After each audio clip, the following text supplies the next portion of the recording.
नमस्कार दोस्तों, स्वागत है आपका अपने YouTube channel vision learning point में। आज हम लोग जो है हिंदी के 50 क्वेश्चन पढ़ेंगे, यानी कि ऐसे क्वेश्चन जो किसी न किसी एग्जाम में पूछे गए हैं प्रीवियस ईयर। कई बार जो है ये रिपीट होने के भी चांस रहते हैं।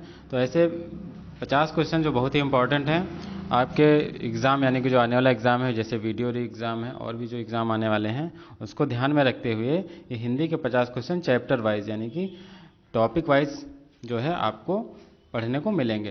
तो आज हम लोग हैं वर्णमाला के 50 क्वेश्चन पढ़ेंगे, जो बहुत ही इंपॉर्टेंट हैं और पिछली होने वाले एग्जाम में पूछे जा चुके हैं। आगे भी जो है इसमें से क्वेश्चन बनने की संभावना है। तो 50 क्वेश्चन पढ़ेंगे और अगले वीडियो में अगले चैप्टर के 50 क्वेश्चन पढ़ेंगे। इस तरह से जितने भी टॉपिक हैं सारे टॉपिक आपको कवर करा दिए जाएंगे। तो सबसे पहले हम देखेंगे फर्स्ट क्वेश्चन वर्णमाला का। क्या है वर्णमाला किसे कहेंगे? अगर वर्णमाला पूछे किसे कहेंगे तो ये जो है बताना है। ऑप्शन 4 दिए हैं, शब्द समूह को कहेंगे। ऑप्शन बी है वर्णों के संकलन को, या ऑप्शन सी है शब्द गणना को, या वर्णों के व्यवस्थित समूह को। तो अगर वर्णमाला की बात की जाए तो वर्णमाला किसे कहते हैं? वर्णों के व्यवस्थित समूह, यानी कि ऑप्शन डी जो है इसमें वर्णमाला वर्णों के व्यवस्थित समूह को कहते हैं। तो ऑप्शन डी इसका सही हो जाएगा। फिर अगला क्वेश्चन है भाषा की सबसे छोटी इकाई। अब यहाँ देखिए सबसे छोटी इकाई पूछ रहा है भाषा की, तो भाषा की सबसे छोटी इकाई पूछ रहा है। तो ऑप्शन है शब्द, ऑप्शन बी व्यंजन, सी है स्वर, फिर है डी वर्ण। तो सबसे छोटी इकाई अगर पूछेगा तो सबसे छोटी इकाई वर्ण हो जाएगी। ये वर्ण क्या है? लिखी जाने वाली सबसे छोटी इकाई, यानी कि ये लिखी जाने वाली सबसे छोटी इकाई है। अगर बोली जाने वाली सबसे छोटी इकाई पूछ ले तो वो हो जाएगा ध्वनि। तो ये हो जाएगा ऑप्शन डी सही इसका। फिर अगला क्वेश्चन देखते हैं। तो अगला क्वेश्चन है एक से अधिक वर्णों के मेल को क्या कहते हैं? अब देखिए एक से अधिक वर्णों के मेल को पूछ रहा है, यानी कि जब दो वर्ण या दो से ज़्यादा वर्ण मिलते हैं तो उसको क्या कहते हैं? तो ऑप्शन है अक्षर, फिर बी है स्वर, व्यंजन या अनुस्वार। तो यहाँ पे देख लिए वर्ण, यानी कि जब दो वर्ण आपस में या एक से अधिक वर्ण आपस में मिलते हैं तो क्या बनता है? अक्षर बनता है। अक्षर यानी कि एक पूरा अक्षर बनेगा। जैसे अब दो अक्षर मिलाना है तो का डैश है, तो का जैसे अगर डैश ना लगाएं इसमें तो आ रहेगा। तो आ अगर आ क्या होता है? स्वर होता है। तो जितने भी व्यंजन उसमें स्वर होता है तो दो स्वर, जैसे एक व्यंजन और एक स्वर मिल करके क्या बनता है? एक वर्ण बनता है। तो इसका ऑप्शन ए सही हो जाएगा, यानी कि अक्षर। फिर अगला क्वेश्चन देखते हैं हिंदी वर्णमाला में व्यंजनों की संख्या क्या है? अब देखिए यहाँ व्यंजनों की संख्या पूछ रहा है, सिर्फ व्यंजन पूछ रहा है, व्यंजनों की संख्या क्या है? तो जब भी हिंदी वर्णमाला में व्यंजन की संख्या पूछे तो कितनी बताएंगे आप? ऑप्शन सी यानी कि 33 बताएंगे। लेकिन कुल वर्ण अगर पूछ ले तो कितने हो जाएंगे? तो कुल वर्ण 52 हो जाएंगे। ये क्या होते हैं? ये कुल वर्ण होते हैं। लेकिन अगर सिर्फ व्यंजन की बात करें तो कितने हो जाएंगे? 33 हो जाएगा। अगर स्वर पूछे कितने हैं तो स्वर हम कितने बताएंगे? 11 स्वर बताएंगे। ठीक है, तो ये हो जाएंगे हिंदी वर्णमाला में व्यंजनों की संख्या पर। अगला क्वेश्चन देखते हैं। अगला क्वेश्चन है हिंदी में ध्वनियाँ कितने प्रकार की होती है? अब ध्वनि पूछ ले कितने प्रकार की होती हैं? तो ध्वनियाँ दो प्रकार की होती हैं। दो प्रकार की कौन सी होती हैं? एक स्वर होता है, एक धुन क्या होती है? स्वर होती है। दूसरी क्या होती है? व्यंजन होती है। तो ध्वनियाँ दो प्रकार की होती है, यानी कि स्वर व व्यंजन। तो इसमें ऑप्शन ए सही हो जाएगी, यानी कि दो प्रकार की ध्वनियाँ होती हैं। फिर वर्णमाला में स्पर्श व्यंजनों की संख्या कितनी होती है? अब स्पर्श व्यंजनों की संख्या पूछी। अब स्पर्श व्यंजन क्या होते हैं? स्पर्श व्यंजन का से मा तक, यानी कि का से जो मा तक वर्ण होते हैं वो स्पर्श व्यंजन कहलाते हैं। तो का से मा तक अगर काउंट करेंगे तो संख्या क्या हो जाएगी? 25 हो जाएगी। तो स्पर्श व्यंजनों की संख्या कितनी होती है? 25 होती है। तो ये बहुत ही इंपॉर्टेंट क्वेश्चन है। आप लोग क्या करेंगे? अच्छे से इनको रिवाइज कर लेंगे। फिर अगला क्वेश्चन है हिंदी भाषा में कुल व्यंजन कितने हैं? अब देखिए यहाँ पे पूछ रहा है कुल व्यंजन। फिर से कुल व्यंजन, अभी हमने पीछे बताया कुल व्यंजन कितने होते तो व्यंजन कितने हो जाएंगे? 33, यानी कि 33 व्यंजन हो जाएंगे। फिर यहाँ पे शब्द की सबसे छोटी इकाई क्या कहलाती है? अब शब्द की सबसे छोटी इकाई पूछ रहा है, यानी कि शब्द की सबसे छोटी इकाई क्या कहलाएगी? तो शब्द की सबसे छोटी इकाई क्या कहलाती है? वर्ण कहलाती है। तो सबसे छोटी इकाई होगी ऑप्शन बी वर्ण। फिर अगला क्वेश्चन है निम्नलिखित में से कौन सा मूल दीर्घ स्वर नहीं? अब देखिए मूल दीर्घ स्वर को होते हैं जो स्वयं, यानी कि एक जैसे वर्ण से मिलकर बनते हैं। जैसे आ प्लस आ, ठीक, तो बड़ा आ बन जाएगा। तो ये मूल दीर्घ स्वर हो गया। इसी तरह से ई प्लस ई, तो ये मूल दीर्घ स्वर हो जाएगा। इसी तरह से ऊ प्लस ऊ, ऊ प्लस ऊ, तो ये मूल दीर्घ स्वर हो जाएगा। तो ऑप्शन ए आ, ये भी सही है, बी ये भी सही है, ऊ ये भी सही है। अब कौन सा मूल दीर्घ स्वर नहीं? वो मूल दीर्घ स्वर नहीं है, क्योंकि ये किससे बनता है? तो ये जो है मतलब किससे बनेगा? आ प्लस ऊ से बनता है। तो ये मूल दीर्घ स्वर नहीं, आ प्लस ऊ से बनेगा। क्योंकि अब देखिए आ प्लस ऊ से बनता है, जैसे आ प्लस ऊ, तो आ प्लस ऊ से बनता है। तो ये मूल दीर्घ स्वर नहीं, क्योंकि इसमें देखो दोनों वर्ण क्या हैं, अलग अलग हैं। फिर अगला क्वेश्चन है, हिंदी भाषा में ह्रस्व स्वरों की संख्या कितनी है। अब देखिए ह्रस्व स्वर पूछ रहा है, तो हिंदी भाषा में ह्रस्व स्वर पूछ रहा है, तो ह्रस्व स्वर संख्या 4 होती है। अब 4 कौन कौन सी होती है, तो आ, ई, उ और री, ये क्या होते हैं, हिंदी भाषा के ह्रस्व स्वर होते हैं। फिर अगला क्वेश्चन है भाषा विज्ञान की दृष्टि से ऊ किस प्रकार का स्वर है, यानी कि जो बड़ा ऊ बना है ये किस प्रकार स्वर है, यानी कि अगर इसका हम उच्चारण करेंगे तो ये किस प्रकार का स्वर है, तो ये बताना है। तो पश्च विव्रत, अग्र विव्रत, अग्र संवृत या पश्च संवृत, तो ये हो जाएगा पश्च संवृत। संवृत स्वर होते हैं जिनको बोलने से क्या होता है, मुंह हमारा बंद होता है, तो वो संवृत स्वर कहलाते हैं, तो ये हो जाएगा संवृत। फिर निम्नलिखित में से कौन सा स्वर संवृत है। अब यहाँ पे देखिए स्वर पूछ रहा है संवृत कौन सा है, अब इसमें भी बताना कौन सा स्वर। अब देखिए चाहे यहाँ पे ऊ बोलेंगे तब भी हमारा मुंह क्या रहेगा, बंद रहेगा, थोड़ा सा बस खुला रहेगा। ई बोलेंगे तब भी थोड़ा सा खुला रहेगा, यानी कि बंद, आधा बंद रहता है। तो ई यहाँ क्या हो जाएगा, समृद्ध स्वर हो जाएगा। इनको हम क्लोज स्वर भी कहते हैं, क्लोज। जब हम बोलते हैं तो जैसे ऊ हो या बड़ा ऊ या ई या बड़ा ई, ये क्या होते हैं, समृद्ध स्वर होते हैं। फिर आगे देखते हैं, अगला निम्नलिखित में से कौन सा संयुक्त स्वर नहीं है। अब पूछ रहा है संयुक्त स्वर नहीं है। संयुक्त यानी कि जो दो स्वर से मिलकर बनता है तो संयुक्त स्वर होता है। तो संयुक्त स्वर कौन सा नहीं, अब देखिए यहाँ पे अब ए है जैसे, तो ए किससे बनेगा, ए किससे बनता है, आ प्लस ई से बनता है, तो आ प्लस ई से हो जाएगा ए। फिर ऑप्शन बी ए है, तो ये हो जाएगा आ प्लस ई से मिलकर बनेगा। और ये किससे बनेगा, आ प्लस ए से मिलकर बनेगा। ओ किससे बनेगा, आ प्लस ऊ से मिलकर बनेगा। तो ये संयुक्त स्वर हो गए क्योंकि दो अन्य स्वरों से मिलकर बने। अब बड़ा ऊ है, ये संयुक्त स्वर नहीं होगा क्योंकि ये सेम अक्षर से बनता है, ऊ प्लस ऊ से बनता है। ठीक, तो ये चीज़ आप लोग ध्यान रखें। फिर अगला क्वेश्चन, निम्नलिखित में कौन सा स्वर कंठ तालव्य है। अब कौन सा स्वर है जो कंठ तालव्य है, कंठ प्लस तालव्य, यानी कि कंठ तालव्य में दो कंठ से भी आवाज़ आती है, यानी कि कंठ से भी आवाज़ आएगी और तालु से भी आएगी। तो कंठ प्लस तालु से मिलकर बोलने वाला कौन सा स्वर है, तो ये बताना है। तो कंठ तालु से बोलने वाला स्वर होता है ए और ए। तो ए और ए क्या होता है, कंठ तालव्य स्वर होता है। फिर अगला क्वेश्चन है, कौन से शब्द में अनुनासिकता है। अनुनासिकता बताना है इसमें। अनुनासिकता क्या होता है, जिसमें अब देखिए अब यहाँ अनुनासिकता पूछ रहा है, अनुनासिक का ये साइन होता है, तो ये चीज़ आप याद रखेंगे, चंद्र बिंदु जिसमें होती है, तो ये अनुनासिक होता है। तो इसमें ऑप्शन सी हो जाएगा अनुनासिकता, यानी कि कटीला। ठीक है, अगला क्वेश्चन है, किस वर्ण का उच्चारण स्थान कंठ तालु। अब यहाँ देखिए कंठ तालु यहाँ भी पूछ रहा है, वहाँ भी कंठ तालु भी था, यहाँ भी कंठ तालु है, तो यहाँ भी ऑप्शन क्या हो जाएगा, आय हो जाएगा। ये जो है चकबंदी लेखपाल 2015 में पूछा गया क्वेश्चन है। फिर अगला क्वेश्चन है, निम्नलिखित में कंठ ध्वनियाँ कौन सी है। अब कंठ ध्वनियाँ वो होती हैं जो कंठ, जिनको बोलने से कंठ से आवाज़ आती है। तो कंठ से आवाज़ आती है तो वो ध्वनियाँ कौन सी होती हैं, कंठ ध्वनियाँ होती है। तो कंठ ध्वनियाँ हो जाएंगी का जो वर्ग होता है, का वर्ग में जितने भी मतलब वर्ण आते हैं वो क्या होते हैं, कंठ ध्वनियाँ होती है। तो का खा, ऑप्शन ए क्या हो जाएगा, का और खा, ये ऑप्शन सी हो जाएगा। फिर अगला है, निम्नलिखित में हिंदी की कंठ ध्वनि। अब यहाँ पे देखिए फिर से कंठ ध्वनि पूछ रहा है। तो देखिए का वर्ग भी होता है, का के साथ में क्या होता है, हा, का के साथ में हा होता है, या विसर्ग वाला आ जाए तो आहा, ये सब क्या होता है, कंठ से बोले जाते हैं।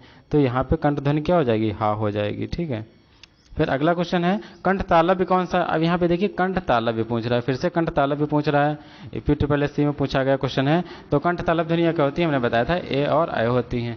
ठीक, तो ये कंठ तालव्य ध्वनियाँ होती हैं।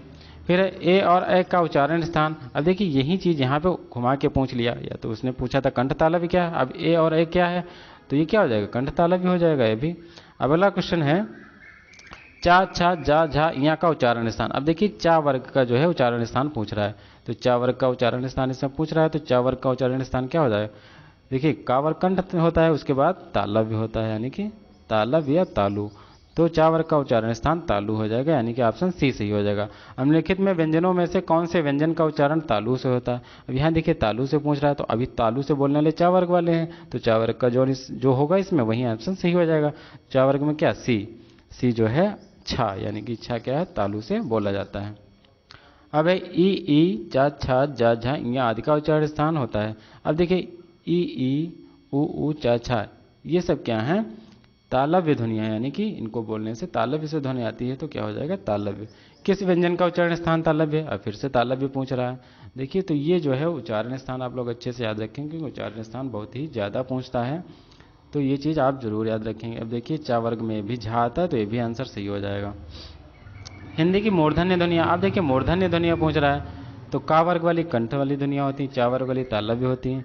ठीक, अब मूर्धन्य जो टा वर्ग में ध्वनियाँ होती है, जिससे टा वर्ग होता है, ये मूर्धन्य होता है। क्या होता है? मूर्धन्य, यानी कि मूर्धा से बोला जाता है। तो ये चीज़ आप लोग याद रखेंगे। तो इसमें ऑप्शन बी सही हो जाएगा, टा ठा डा ठा। जिनका उच्चारण ऊपर के दांतों पर जीभ लगने से होता है उन्हें क्या कहते हैं? अब देखिए दांतों पर जब भी जीभ लगेगी तो दंत हो जाएगा, जीभ जहाँ टकराएगी वो जो है उसका उच्चारण स्थान हो जाएगा। ठीक है, तो ये हो जाएगा दंत, ऑप्शन बी इसका सही हो जाएगा, दंत।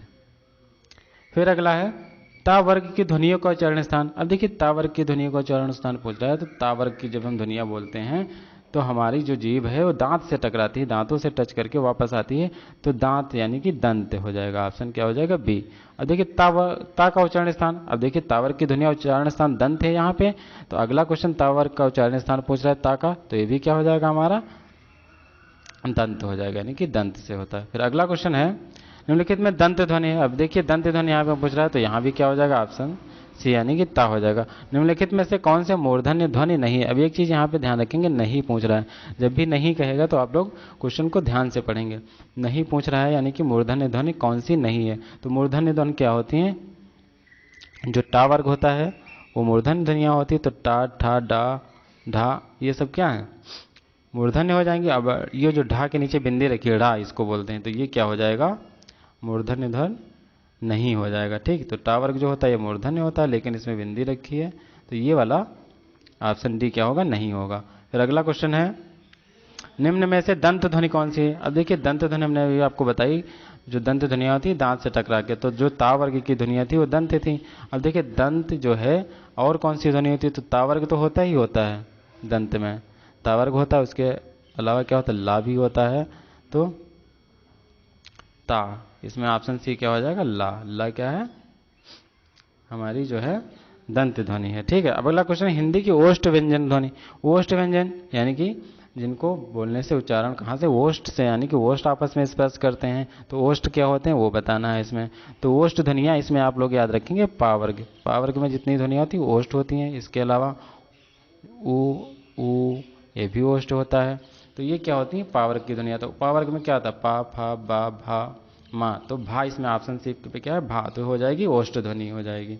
फिर अगला क्वेश्चन हम देखते हैं, सही कथन चुनिए। अब सही कथन देखिए इसमें बताना है। ऑप्शन ए है या और वह ध्वनियाँ अर्धस्वर कहलाती हैं।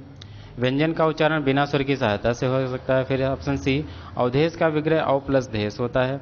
या हिंदी में व्यंजनों की संख्या 60 है। अब देखिए व्यंजन 60 तो नहीं होते हैं, 52 होते हैं, मतलब व्यंजन 33 होते हैं, कुल वर्ण 52 होते हैं। तो इसमें जो है व्यंजन कितने होते हैं? 33 होते हैं, गलत हो गया। अवधेश का विग्रह अब कह रहा अव प्लस देश होगा, तो अव प्लस देश नहीं होगा, अवध प्लस क्या होता है? अवध प्लस ईस होता है, अवध प्लस ईस, तो ये हो जाएगा अवधेश का। अब व्यंजन का उच्चारण बिना स्वर की सहायता से हो सकता है। देखिए व्यंजन का उच्चारण बिना स्वर की सहायता से नहीं होता है, तो ये भी गलत हो जाएगा। आप सही पूछ रहा था तो ऑप्शन ए सही हो जाएगा। या और वह क्या है? अर्धस्वर ध्वनियाँ हैं। ठीक है, तो ऑप्शन ए इसका सही हो जाएगा।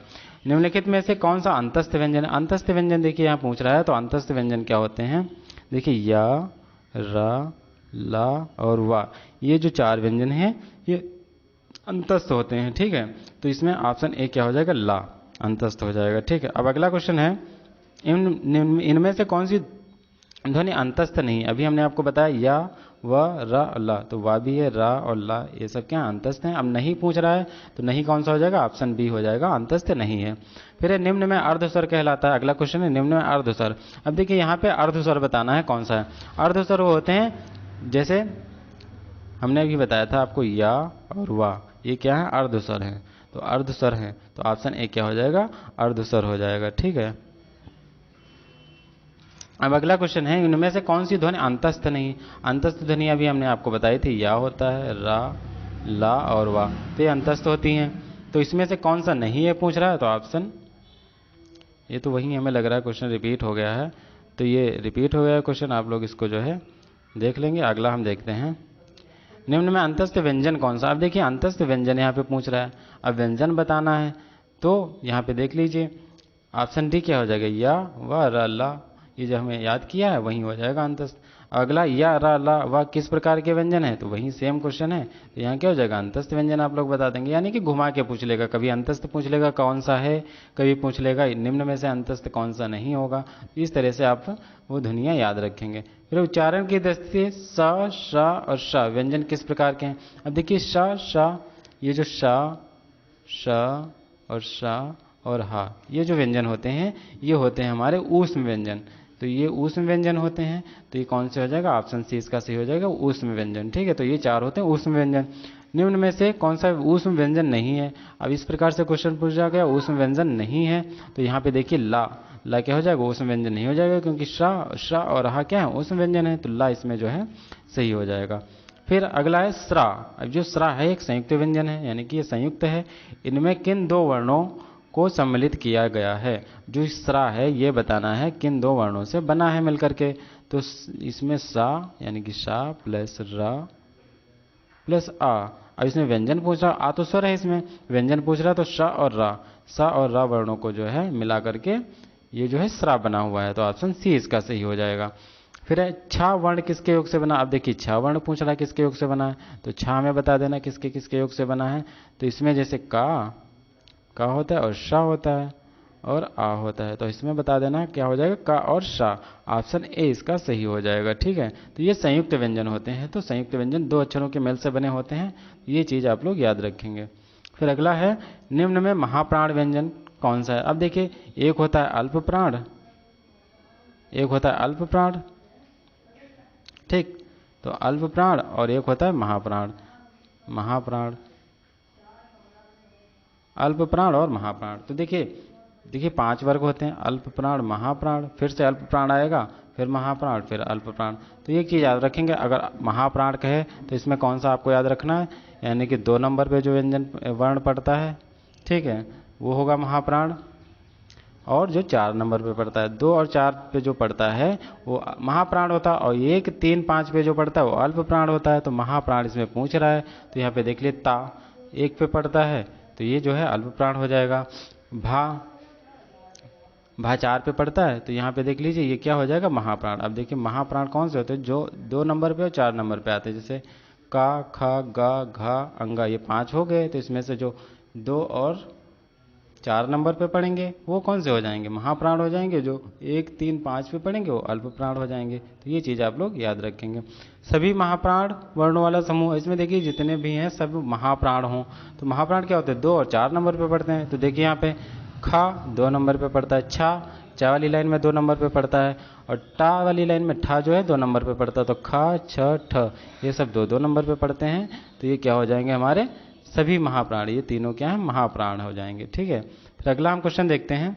अगला क्वेश्चन है निम्न में अघोष वर्ण कौन सा है। देखिए अघोष पूछ रहा है, अघोष होता है और एक होता है सघोष। तो अघोष और सघोष होता है, तो अघोष और सघोष आप लोग याद रखेंगे।